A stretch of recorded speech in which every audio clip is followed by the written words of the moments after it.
Hi friends, welcome to daily current affairs.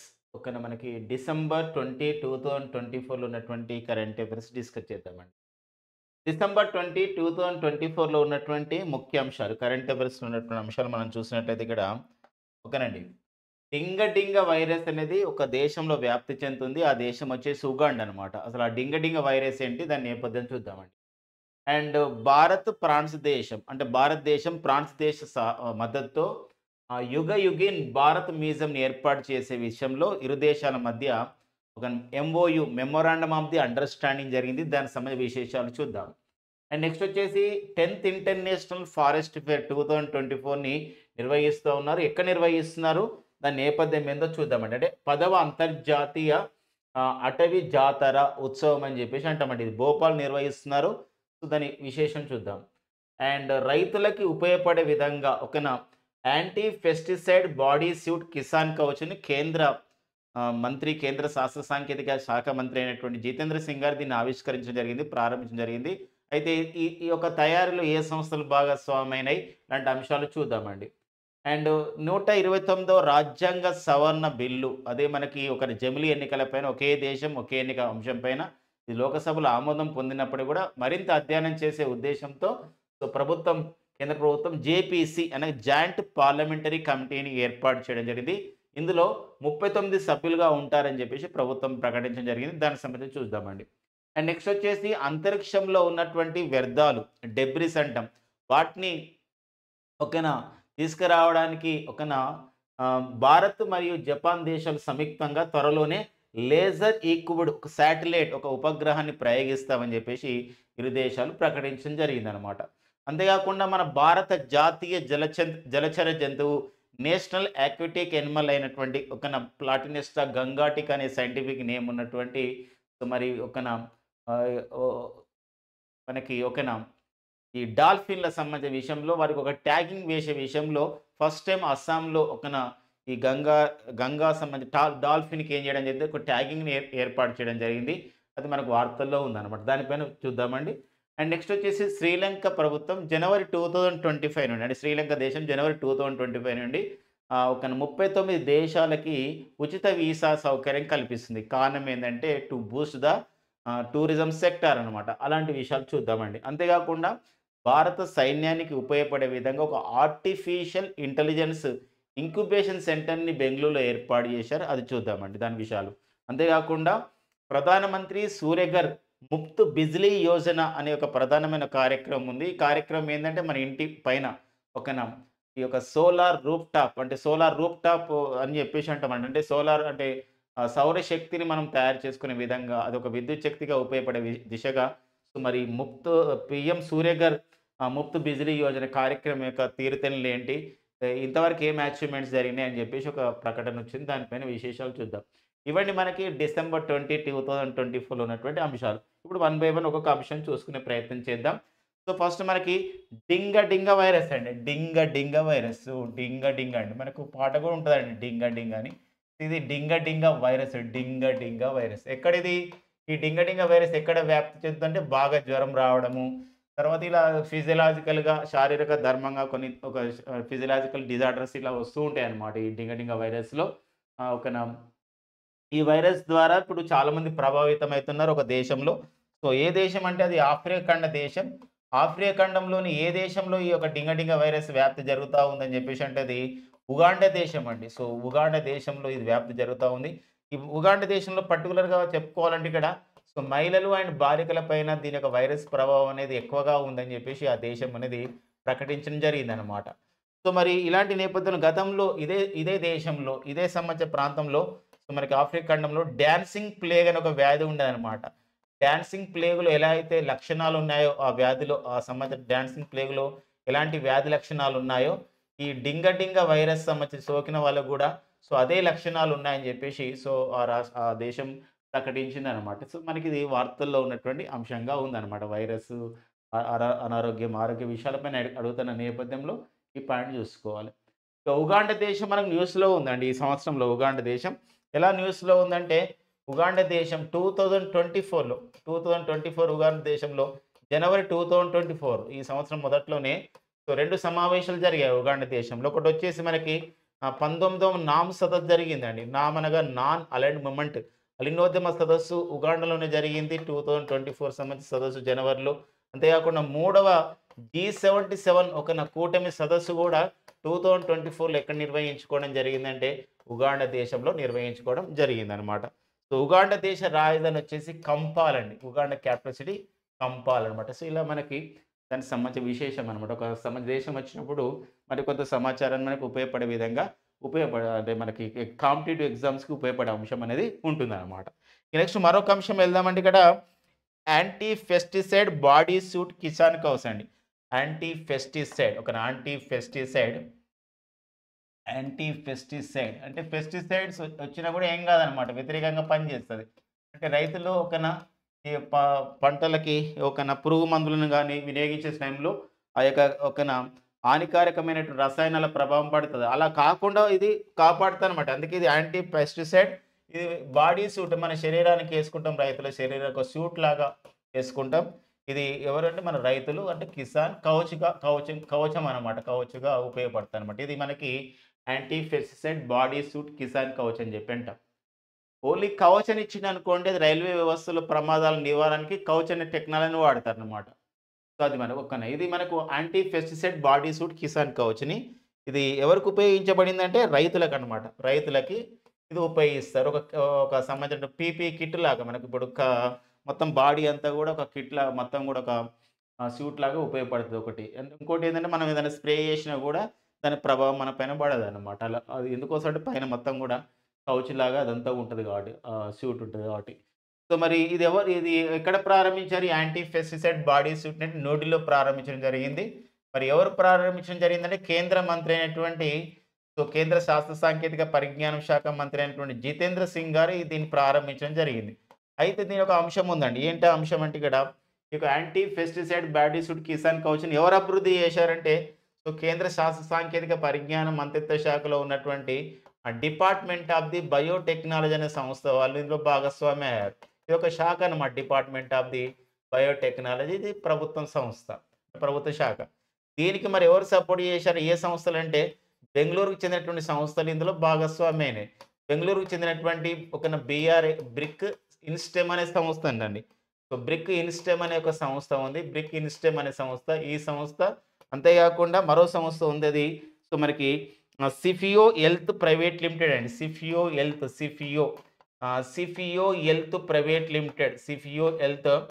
Private limited అనే సంస్థ వాళ్ళు ఇందులో భాగస్వామ్యం కావడం జరిగిందనమాట. ఇది ఏంటి అసలు టాపిక్ ఏంటి అంటే anti pesticide body suit Kisan Kavach రైతులకు ఉపయోగపడుతుంది. ఎందుకు ఉపయోగపడుతుందంటే ఈ స్ప్రే చేస్తారు కదా రైతులు. మన వ్యవసాయ రంగంలో పంటలకు వివిధ రకాలైన రసాయనాలు స్ప్రే చేస్తారు. ఇలాంటప్పుడు ఏంటంటే పురుగుల మందులు స్ప్రే చేసినప్పుడు అది వాటి యొక్క హానికారకమైన రసాయనాల ప్రభావానికి గురి కాకుండా ఈ రైతులకు కిసాన్ కవచ్ దుస్తులు అన్నమాట. ఇది బాడీ సూట్ అంటే దుస్తులని ఇట్లా ఉపయోగిస్తారు అన్నమాట. ఇది మనము ఒకసారి ఒక కిసాన్ కవచ్ కొంటాం అనుకోండి 150 సార్లు మనం యూజ్ చేయడానికి ఉంటుందన్నమాట. ఇది ప్రెజెంట్ అయితే రైతులకు కొంచెం సబ్సిడీతో ఇద్దాం అనుకుంటున్నారు. 4000 రూపాయలు ఉంటుంది దాదాపుగా. దీనికి కొంత సబ్సిడీ ఇస్తున్నామని చెప్పేసి కేంద్ర ప్రభుత్వం ప్రకటించడం జరిగిందనమాట. ఇది మనకి anti pesticide body suit Kisan Kavach అనే అంశాన్ని ఇక్కడ గుర్తుపెట్టుకోవాల్సిన అవసరం ఉంది. ఎవరు తయారు చేశారు? ఎక్కడ ఆవిష్కరించారు? మొత్తం కూడా ఇంపార్టెంట్‌గా చూసుకోవాలండి. ఇక నెక్స్ట్ చూద్దామండి.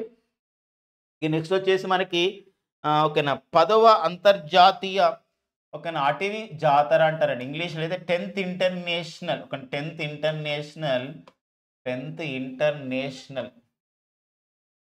ఇంటర్నేషనల్ ఫారెస్ట్ ఫెయిర్ అంటారండి. ఫారెస్ట్ ఫెయిర్ అంటే అర్థం ఏంటంటే జాతర లేదా ఉత్సవం అని అర్థం వస్తదనమాట. మరి 2024 ఈ సంవత్సరం ఉత్సవం ఎక్కడ జరిగింది అంటే మొన్న స్టార్ట్ అయింది. అంటే డిసెంబర్ 17 స్టార్ట్ అయింది. ఎల్లుండి వరకు జరుగుతదనమాట. డిసెంబర్ 7 నుంచి 17 నుంచండి.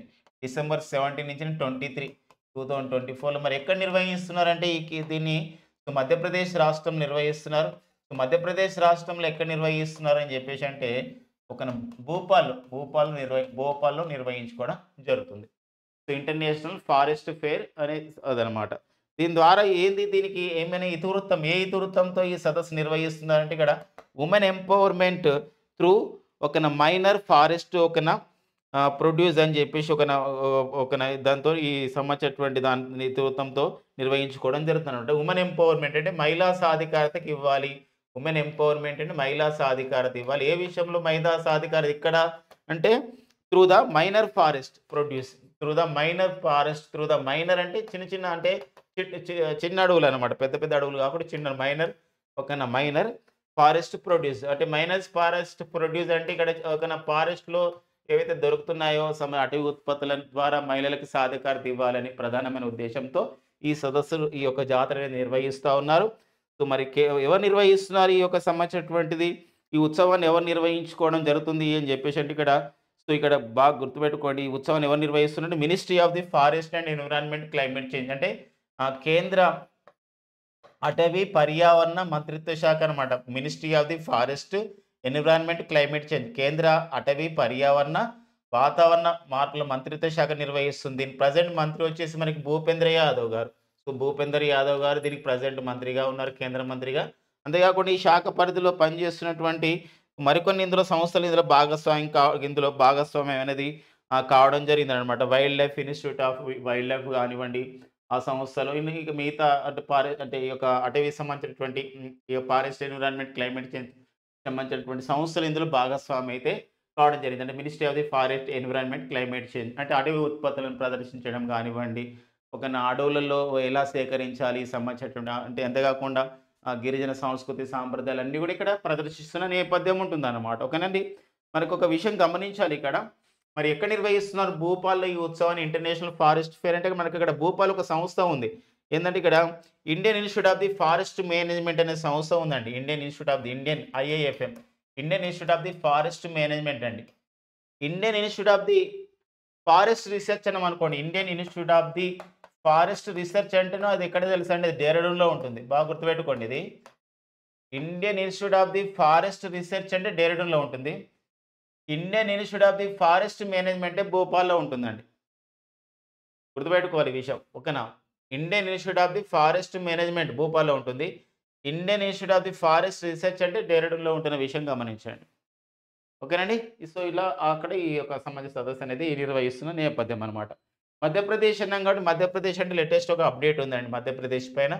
ఏంటంటే మధ్యప్రదేశ్‌లో ఇటీవల కాలంలో రతాపని అనే పేరుతో ఉన్నటువంటి ఒక ప్రాంతాన్ని పార్క్‌ని ఎలా ప్రకటించడం జరిగిందంటే రతాపని టైగర్ రిజర్వ్‌గా ప్రకటించడం జరిగిందనమాట. ఇటీవల కాలంలో రతాపని టైగర్ రిజర్వ్‌ని అంటే మన దేశంలో ఇది ఎన్నో టైగర్ రిజర్వ్‌గా ప్రకటించబడిందంటే 57వ టైగర్ రిజర్వ్‌గా ప్రకటించబడింది.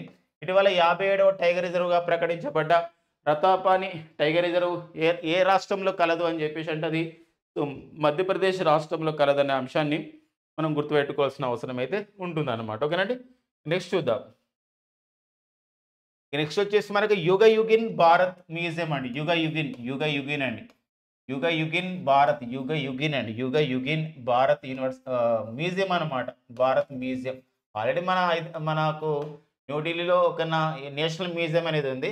సో, అక్కడ దీన్ని మరింతగా అభివృద్ధి చేస్తారన్నమాట. యుగయుగిన్ భారత్ మ్యూజియం అభివృద్ధి చేసే విషయంలో న్యూఢిల్లీలో ఈ యొక్క మ్యూజియం మరింతగా అభివృద్ధి చేసే విషయంలో భారతదేశం ఏ దేశంతో ఒక అవగాహన ఒప్పందం చేసుకోవడం జరిగిందంటే ఫ్రాన్స్ దేశంతో అవగాహన ఒప్పందం చేసుకోవడం జరిగింది. ఎంఓయూ అని చెప్పేసి అంటే మెమోరాండం ఆఫ్ ది అండర్‌స్టాండింగ్ చేయడం జరిగిందనమాట. ఇదొక ఇంపార్టెన్స్‌గా మనం చూసుకోవాల్సిన అవసరం ఉంది. సో, ఇటీవల కాలంలో న్యూఢిల్లీలో నేషనల్ మ్యూజియాన్ని మరింతగా అభివృద్ధి చేసే విషయంలో యుగయుగిన్ భారత్ మ్యూజియంగా అభివృద్ధి చేసే విషయంలో భారత్ ఏ దేశంతో ఒప్పందం చేసుకోవడం జరిగిందంటే ఇక్కడ ఫ్రాన్స్ దేశంతో ఒప్పందం చేసుకోవడం జరిగింది. మనం లాస్ట్ క్లాస్‌లో ప్రీవియస్ క్లాసెస్ కూడా ఫ్రాన్స్ పైన డిస్కస్ చేసుకోవడం జరిగింది. ఫ్రాన్స్ నూతన ప్రధాని కానివ్వండి ఇలాంటి అంశాలన్నమాట. ఓకేనా? నెక్స్ట్ చూద్దామండి. నెక్స్ట్ వచ్చేసి మనకి ఒక జమిలీ ఎన్నికల నేపథ్యంలో వన్ నేషన్ వన్ ఎలక్షన్స్ నేపథ్యం విషయంలో ఎన్నికలు మన భారతదేశంలో జమిలీ ఎన్నికలు నిర్వహించుకునే విషయంలో రామ్‌నాథ్ కోవింద్ గారి కమిటీ వచ్చినటువంటి సూచనల మేరకి సిఫార్సుల మేరకి మరి జమిలీ ఎన్నికల సంబంధించిన బిల్లు అంటే 129వ రాజ్యాంగ సవరణ బిల్లుని లోకసభలో ప్రవేశపెట్టడం జరిగింది. ఆమోద ముద్ర వేశారు. సభ్యులు కొందరు ప్రశ్నలు లేవనెత్తడంతో ప్రభుత్వం ఏం చేసిందంటే జేపీసీ అంటే జాయింట్ పార్లమెంటరీ కమిటీని నియమిస్తున్నారు. ఈ జాయింట్ పార్లమెంటరీ కమిటీలో మొత్తం ఎంతమంది సభ్యులని నియమించాలని ప్రభుత్వం భావిస్తుందని 39 మంది సభ్యులను ఇందులో జాయింట్ పార్లమెంటరీ కమిటీలో సభ్యులుగా నియమించి జమిలీ ఎన్నికలపైన అధ్యయనం చేస్తారు. 129 రాజ్యాంగ సవరణ చట్టం పైన. ఇందులో లోకసభ నుండి ఈ 39 మందిలో 29 కాదండి 39 మందిలో లోకసభ నుండి 27 మందిని తీసుకుంటారు లోకసభ సభ్యుల్ని. అండ్ రాజ్యసభ నుండి మరి ఎంతమందిని తీసుకుంటారని చెప్పేసి అంటే 12 మందిని తీసుకుంటారనమాట. దీనికి మరి ఒడిషా రాష్ట్రానికి చెందినటువంటి ఒక బీజేపీ ఎంపీ ఉన్నారు భర్తృహరి మహాతాబ్. ఓకేనా, భర్తృహరి మహాతాబ్ ఈ జేపీసీకి చైర్మన్గా ఉండే అవకాశం ఉందని ఈరోజు ప్రధానంగా పేపర్లో ఇచ్చారండి భర్తృహరి మహాతాబ్. సో ఈ యొక్క ఒడిషా రాష్ట్రానికి చెందినటువంటి భారతీయ జనతా పార్టీకి చెందిన వీరు ఈ జాయింట్ పార్లమెంటరీ కమిటీకి చైర్మన్గా ఉండే అవకాశం ఉంది అని చెప్పేసి ఒకటి ఇవ్వడం జరిగిందనమాట. ఇది ఒక అప్డేట్గా కరెంట్ పాలిటీగా మనం చూసుకోవాల్సిన అవసరం ఉంది. నెక్స్ట్ వచ్చేసి మనకి అంతరిక్షంలో ఉన్నటువంటి వ్యర్థాలను డెబ్రిస్ అని చెప్పేసి అంటాం. అంతరిక్షంలోని వ్యర్థాలని దాన్ని తీసుకురావడానికి భారత్ మరియు జపాన్ దేశాలు కలిసి భారతదేశం మరియు జపాన్ దేశాలు కలిసి ఒక శాటిలైట్ అంటే ఒక ఉపగ్రహాన్ని పంపించబోతున్నాయి. అంటే త్వరలో పంపించబోతున్నాయి. ఇదంతా కూడా అందులో లేజర్ టెక్నాలజీ ఉంటుంది. అంటే అందుకే లేజర్ ఈక్విప్డ్ అంటే అర్థం ఏంటంటే లేజర్ అందులో టెక్నాలజీని వాడతారు ఆ శాటిలైట్ అని చెప్పేసి ఈరోజు వార్తల్లో ఇవ్వడం జరిగింది. లేజర్ అంటే మనకి light amplification stimulated emission by the radiation అని చెప్పేసి అంటాం. ఇలా మనకు అడిగే అవకాశం ఉంటుంది. సంయుక్తమైన ప్రాజెక్ట్ కూడా అడుగుతుంటాడు. ఇప్పుడు చాలా ఎగ్జామ్లలో వచ్చింది. త్వరలోనే మన భారతదేశం అండ్ అమెరికా దేశాలు కలిసి నిసార్ అనే ప్రాజెక్ట్ చేయబోతున్నాయి. NASA ISRO synthetic aperture radar అనమాట. అండ్ భారత్ అమెరికా దేశాలు త్వరలో పంపించబోతున్నటువంటి ప్రాజెక్ట్ ఏదంటే ఒక ఉపగ్రహం నిసార్. లైక్ దట్ ఇది కూడా ఇంకా భారత్ జపాన్ దేశాల వాళ్ళు లేజర్ ఈక్విప్డ్ శాటిలైట్స్ని పంపిస్తున్నాయి. కారణం ఏంటంటే టు కలెక్ట్ ద డెబ్రీస్ అనమాట. To collect the debris in స్పేస్లో అంటే అంతరిక్షంలో ఏదైతే డెబ్రీస్ ఉన్నాయో ఆ డెబ్రీస్ని కలెక్ట్ చేయడం, వ్యర్థ పదార్థాన్ని కలెక్ట్ చేయడం దీని యొక్క ప్రధానమైనటువంటి ఉద్దేశం. ఈ సందర్భంగా ఒక మాట చెప్పుకోవాలి ఏంటంటే భారతదేశ ఒక అంతరిక్ష పరిశోధన సంస్థ ఇస్రో 1969 ఏర్పాటు చేయబడింది. జపాన్ దేశ అంతరిక్ష సంస్థ వచ్చేసి జాక్సా అని చెప్పేసి అంటామండి. JAXA Japan aerospace exploration agency అని చెప్పేసి అంటాం. జాక్సా అది 2003లో ఏర్పాటు చేయడం జరిగిందనమాట. ఓకేనండి, నెక్స్ట్ చూద్దాం. ఇక నెక్స్ట్ మరికొంత కరెంట్ అఫైర్స్ మనం డిస్కస్ చేసుకునే ప్రయత్నం చేద్దామండి. అందులో మనకి భారతదేశం ఫస్ట్ టైం అనమాట. భారతదేశం ఫస్ట్ టైం అస్సాం ప్రాంతంలో అస్సాం ప్రాంతంలో ఏం చేస్తున్నారంటే conducted the first ever Ganga river dolphin tagging అనమాట. గంగా రివర్ అంటే మన దేశంలో ఉండే ఏదైతే డాల్ఫిన్ ఉంటుందో మనకి మానవుడి తర్వాత రెండో అత్యంత తెలివైన జంతువుగా మనకు డాల్ఫిన్ మనం పిలుస్తాం. దాని యొక్క శాస్త్రీయ నామం వచ్చేసి ప్లాటినెస్టా గంగాటిక్ అని చెప్పేసి అంటాం. సో మనకు మన బ్రహ్మపుత్ర రివర్లో తర్వాత గంగా నదిలో వీటిలో డాల్ఫిన్ ఉందని చెప్పేసి కూడా గుర్తించడం జరిగింది. సో మరి ఈ డాల్ఫిన్ రక్షించుకోవాలి, సంరక్షణ చేయాలనే ప్రధానమైన ఉద్దేశంతోనే మనకు దాన్ని అవేర్నెస్ చేయడానికి 2009లో మన భారతదేశం జాతీయ జలచర జంతువుగా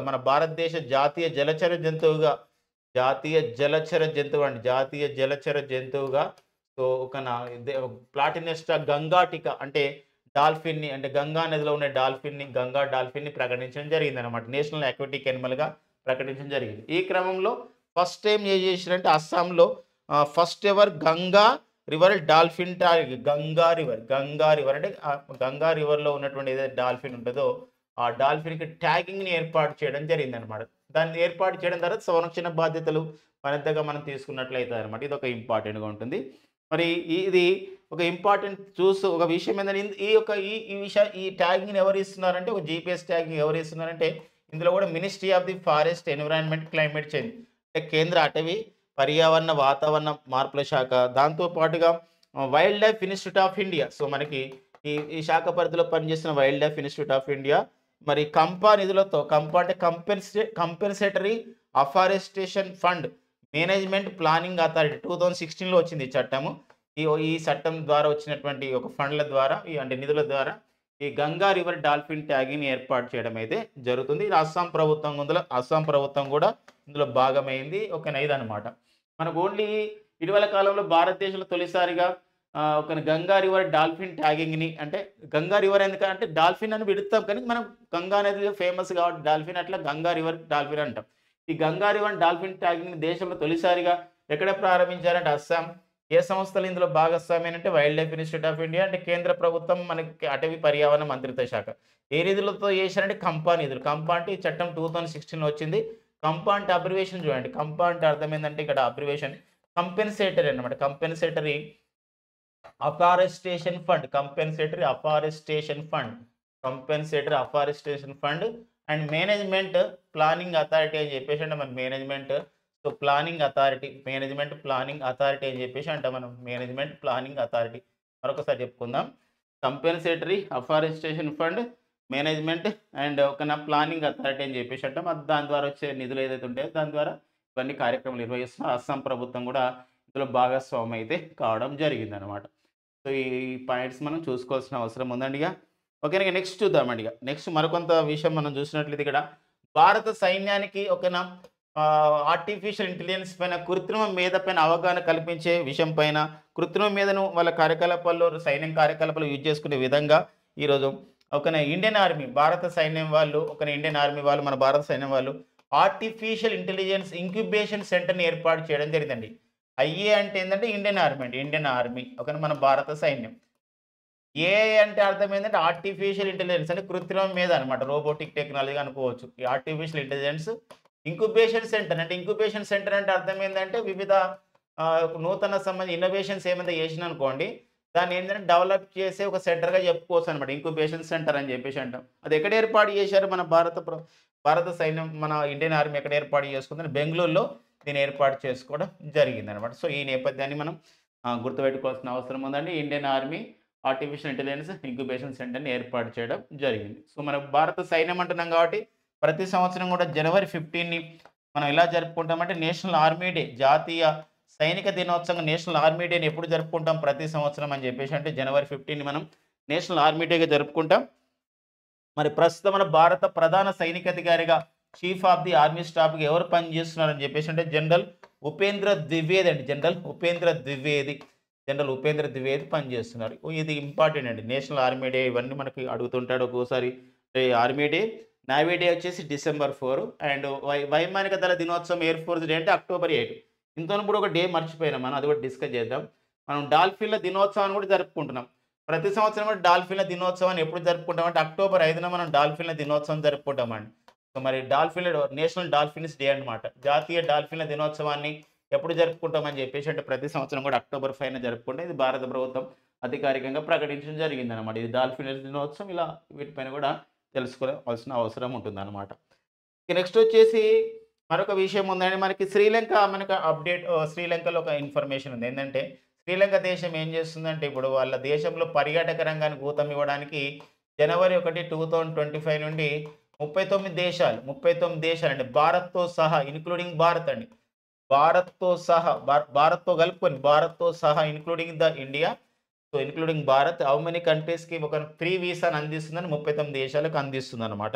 ఈ విషయాన్ని ఆ దేశ విదేశాంగ మంత్రి అయినటువంటి విజితా హేరత్ అనేవారు ఆ దేశ విదేశాంగ మంత్రి ప్రకటించడం జరిగిందనమాట. ఇది ఒక ఇంపార్టెంట్గా చూసుకోవాలి. ఏ దేశం అట్లా అవకాశం కల్పిస్తుంది టూరిజానికి ఊతం ఇవ్వడానికి. అండ్ ఇటీవల కాలంలోనే శ్రీలంక అధ్యక్షుడైనటువంటి అనురాగ్ కుమార్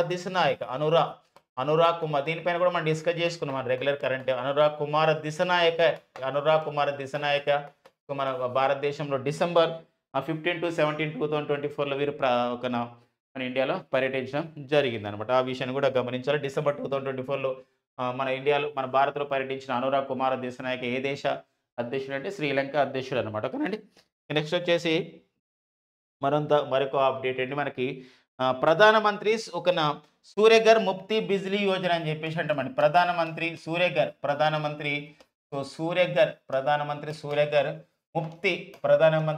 ముఫ్తీ బిజ్లీ యోజన అని చెప్పేసి అంటే బిజ్లీ అంటే కరెంట్ అనమాట, విద్యుత్. సో ఈ యోజన అనేది యాక్చువల్గా ప్రకటించింది మాత్రం జనవరి 22, 2024 ప్రకటించారు. దీన్ని భారత ప్రధాని నరేంద్ర మోడీ గారు తన ట్విట్టర్ ద్వారా ప్రకటించారు. ఇది అదే రోజున అయోధ్య రామ మందిరం కూడా ప్రారంభించబడింది. అయితే దీన్ని ప్రారంభించింది ప్రధానమంత్రి సూర్యఘర్ ముఫ్తీ బిజ్లీ యోజన కార్యక్రమాన్ని ఎప్పుడు ప్రారంభించడం జరిగిందంటే February 15, 2024 దీన్ని ప్రారంభించడం జరిగింది. ప్రకటించారు, ఇది ప్రారంభించారు, గుర్తుపెట్టుకోండి. మరి ఎప్పటివరకు అమల్లో ఉంటుంది ఈ కార్యక్రమం అంటే మార్చి 31 2027 వరకు ఈ యొక్క కార్యక్రమాన్ని అమలు చేస్తారు. అప్పటి నుండి అమలు చేస్తారు. అంటే అప్పటి వరకు అమలు చేస్తారు. ఇప్పటి వరకు అమలయ్యే తేదనమాట ఇది. ఇప్పటి వరకు అమలయ్యేదనమాట. ఇప్పటి వరకు అమలు చేస్తారు. ఏది మార్చి 31 2027 వరకు అమలు చేస్తారు. అప్పటి నుండి ఫిబ్రవరి 15 నుండి ఇక్కడ అమలు చేస్తా ఉన్నారు. దీని లక్ష్యం ఏందంటే మన భారతదేశంలో మన దేశంలో 1,00,000 కుటుంబాలు, 1 కోటి కుటుంబాలండి. 1,00,00,000 కుటుంబాలు, 1,00,00,000 కుటుంబం 1 క్రోర్ హౌస్ హోల్డ్స్ అని చెప్పేసి అంటాం. అంటే ఫ్యామిలీస్ అనమాట. వాళ్ళ ఇంటి పైన ఇల్లున్నటువంటి వాళ్ళ పైన, వాళ్ళ ఇంటి పైన ఏం చేస్తారంటే, ఈ యొక్క సౌర ఘటాలను అమర్చి సౌర విద్యుత్ ఉత్పత్తి చేసి ఇంటి అవసరాలకు వాడతారు. ఎక్కువైన దాన్ని మనకి అనుసంధానం చేస్తారు గ్రిడ్‌కి. దీన్ని మనం ఇంకొక పేరుతో కూడా పిలుస్తాం. ఏందంటే roof top solar roof top solar Yojana కూడా అంటామండి దీన్ని. రూఫ్ టాప్ అంట. రూఫ్ టాప్ అంటే ఏందంటే రూఫ్ పైన రూఫ్ టాప్ పైన ఏం చేస్తారంటే సోలార్ అంటే ఇక్కడ ఏందంటే సౌర పథకాలు అమలుస్తారు. అందుకే దీన్ని రూఫ్ టాప్ సోలార్ యోజన కూడా పిలుస్తారు. అయితే మనకి ఇప్పుడు భారత ప్రభుత్వం ఒక డాటా ఇచ్చింది. డిసెంబర్ 9, 2024 నాటికి మన భారతదేశంలో 6,79,000 అండి. 6,79,000 అంటే 6.79 లక్షల కుటుంబాల వాళ్ళ యొక్క ఇంటి పైన ఏం చేశారు ఇంతవరకు ఈ యొక్క సూర్యఘర్ ముఫ్తీ బిజ్లీ యోజన ద్వారా. మనకేంటంటే సౌర పలకాలు అమర్చి సౌర విద్యుత్ ఉత్పత్తి చేస్తారనమాట. అది పరిస్థితి. మరి ఈ సంవత్సరం విషయంలో ఏ రాష్ట్రాలు ముందంజలో ఉన్నాయి? డిసెంబర్ 9, 2024 వరకు ఇన్ని లక్షల కుటుంబాలు, 6.79 లక్షల కుటుంబాల ఇళ్ల పైన ఈ యొక్క సౌర విద్యుత్ శక్తి ఉత్పత్తి అయితే ఏ రాష్ట్రాలు ముందంజలో ఉన్నాయని చెప్పేసి అంటే ఇక్కడ గుజరాత్, మహారాష్ట్ర, ఉత్తరప్రదేశ్ మొదటి 3 స్థానాల్లో ఉన్నాయండి. గుజరాత్, మహారాష్ట్ర, ఉత్తరప్రదేశ్ మొదటి 3 స్థానాల్లో ఉన్నాయి. ఇదొక ఇంపార్టెంట్ అండి. ఇంకొక సంబంధించిన విషయం చూద్దామండి. ఇందులో ఇంకొక అంశం ఉంది. ఏంటా అంశం అంటే ఇక్కడ ఇంకొక అంశం ఉందండి. ఏంటంటే ఇక్కడ ఈ సూర్యఘర్ ఈ ముఫ్తీ బిజ్లీ యోజన యొక్క టార్గెట్స్ ఏంది? పునరుత్పాదక ఇంధన శాఖ పరిధిలో పనిచేస్తుంది అన్నమాట. ప్రహ్లాద్ జోషి దానికి మంత్రిగా ఉన్నారు. మరి ఈ యొక్క ప్రధానమంత్రి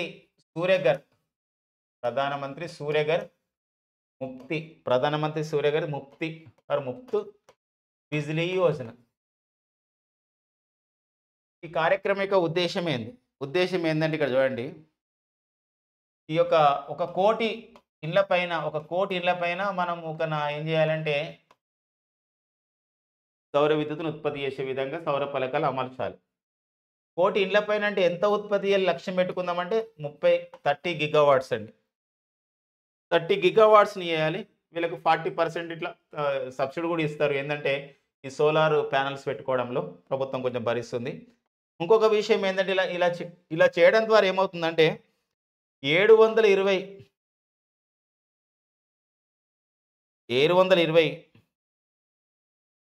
మిలియన్ల 720 మిలియన్ ఈ సంబంధించినటువంటి దాంట్లో CO2 ఉంటుంది కానీ మిలియన్ CO2 ఆ టన్నుల CO2ని మనం ఏంటంటే తగ్గించిన వాళ్ళం అవుతాం. అంటే కర్బన ఉద్గారాలను తగ్గించిన వాళ్ళం అవుతాం అనమాట. ఇది మనకి అంటే 720 మిలియన్ టన్నుల ఈ యొక్క CO2ని తగ్గించిన వాళ్ళం అవుతాం ఈ ముఫ్తీ బిజ్లీ యోజన ద్వారా. తద్వారా ఏమైతుందంటే పర్యావరణాన్ని కాపాడుకున్న వాళ్ళం అవుతామండి. ఇది ఉద్దేశం అన్నమాట. ఎప్పటివరకు అమలవుతుంది ఇది ఇందులో డిస్కస్ చేసినాం. ఫిబ్రవరి 15, 2024 ప్రారంభించారు. మార్చి 31, 2026 వరకు అమలు అవుతుంది అనమాట. లక్ష్యం అనమాట. ఇది నిర్దేశిత లక్ష్యం. ఇలా మనము ప్రతి అంశం నేర్చుకోవాలండి. ఇప్పుడున్న కాంపిటేటివ్ ఎగ్జామ్స్కి మొత్తం కాన్సెప్ట్ నేర్చుకుంటేనే మనకు ఆన్సర్ రాయడానికి ఉంటుంది. ఎందుకోసం అంటే 2025లో జరగబోయే క్వశ్చన్స్ అన్నీ కూడా ఇలానే ఉండవచ్చు అవకాశం ఉంటుంది. ఏ అంశం ప్రిపేర్ అయినా కూడా మనం పూర్తి స్థాయిలో ప్రిపేర్ అవుతేనే మనం కాంపిటేటివ్లో మనం మంచి మార్కులు సాధించి జాబ్ సాధించిన వాళ్ళం అవుతాం అనమాట. ఓకేనండి. ఇవ్వండి మనకి డిసెంబర్ 20, 2024లో ఉన్నటువంటి అంశాలండి. డిసెంబర్ 20, 2024లో ఉన్నటువంటి ముఖ్యమైనటువంటి అంశాలండి. ఓకేనా. Thank you friends and all the best.